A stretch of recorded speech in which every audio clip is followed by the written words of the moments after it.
Salut tout le monde, je suis le juge et bienvenue au tribunal. Oh, un message. La prochaine fois, je veux que les rageux se fassent écraser par une voiture. Ok. Au tribunal.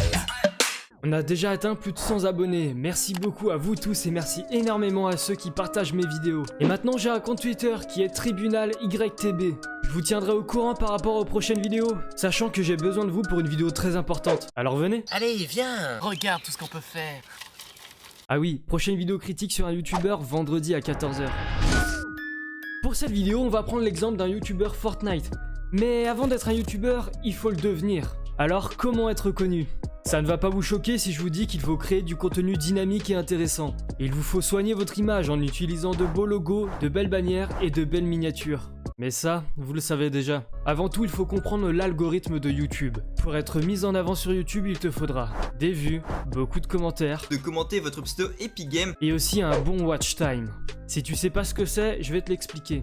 Le watch time, c'est la durée moyenne de visionnage sur tes vidéos. Plus les gens regardent ta vidéo longtemps, mieux c'est. Donc plus tes statistiques sont bonnes, plus YouTube te met en avant. Logique. Mais tout d'abord, il faut que les gens tombent sur ta vidéo. C'est pourquoi je te conseille de mettre des titres aguicheurs, mais pas de putaclic. Et n'oublie jamais de mettre des tags à tes vidéos. Ça aide au référencement, c'est vraiment important. Devenir youtubeur, ça te prendra du temps, alors ne t'attends pas à percer en 2 semaines. Moi, j'ai commencé YouTube quand j'étais tout petit, même si j'ai eu plusieurs chaînes depuis. C'est pas une très bonne question. Oh non, je vais perdre le stuf. Pour comprendre les problèmes d'être un gros youtubeur, nous allons voir les points positifs et négatifs. En point positif, honnêtement, je dirais que tu gagnes de l'argent en faisant ta passion. Car le boulot de tes rêves, c'est pas donné à tout le monde. Grâce à ça, tu peux réaliser des voyages et des expériences incroyables. Des souvenirs qui resteront gravés dans ta mémoire. Et tu as une communauté qui te suit et qui t'apprécie pour ce que tu fais. Il y a sans doute d'autres points positifs, mais à la base, cette vidéo est pour parler des points négatifs. Si tu es très connu, tu n'es jamais tranquille. Beaucoup de personnes te reconnaissent dans la rue. Ça peut être bien agaçant. Genre pendant 25 minutes, tu vois, je marchais et ça faisait... Squeezie. Certains abonnés abusent et se pensent potes avec le youtubeur.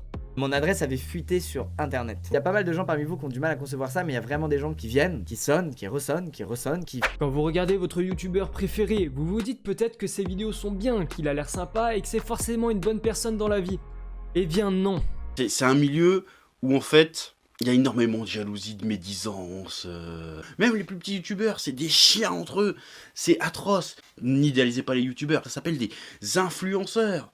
Mais trouve-moi un nom plus maléfique que ça, des influenceurs, putain.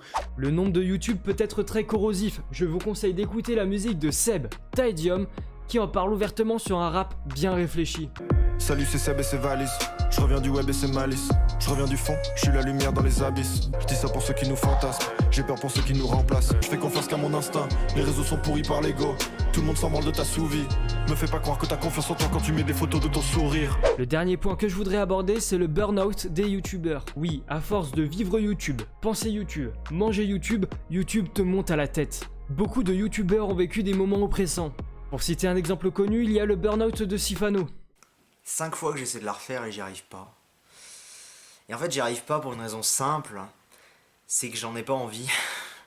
Il travaillait trop malgré qu'il aimait faire des vidéos. Et il avait donc pété un câble. J'ai sorti une OP tout à l'heure. Les gens qui ont gueulé, oh mais c'est une machin. Je me suis fait beaucoup d'argent pour cette OP si vous voulez tout savoir. Et pendant que vous avez râlé sur votre clavier, moi j'ai touché le chèque. Donc finalement qui est le plus con dans l'histoire ? Avant de sortir une vidéo, beaucoup de youtubeurs stressent, car ils ne savent pas si leur vidéo va marcher, si leur travail va être récompensé, s'ils vont avoir des critiques, s'ils vont faire plus de clics que leur ancienne vidéo. En tout cas, c'est un sujet vraiment complexe que je ne pourrais pas aborder en 5 minutes de vidéo. Je vous laisse regarder celle-ci, le lien sera en description, tout est bien expliqué. Si on devait résumer tout ça, en gros, sur YouTube, tu fais tout pour être connu, recevoir des likes et des commentaires, mais au final, Internet t'empoisonne. Bref, tu as bien vu qu'être youtubeur, c'est pas facile. Alors laisse-moi te donner quelques conseils si tu veux faire une chaîne Fortnite par exemple. Fais ce que tu veux, fais ce que tu aimes faire. Si tu aimes jouer à Fortnite, fais des gameplays et des challenges. Si ton truc c'est informer les gens de l'actualité Fortnite, deviens YouTuber News. Et si tu fais une vidéo seulement pour l'argent et pour promouvoir ton code créateur, ça va se voir et t'auras une mauvaise réputation. Bon, j'espère que ma vidéo analyse vous aura plu. Comme je vous l'ai dit, on se retrouve vendredi à 14h pour une vidéo critique sur un youtubeur Fortnite. N'oubliez pas le pouce bleu et le partage pour récompenser mes heures de montage. Bisous.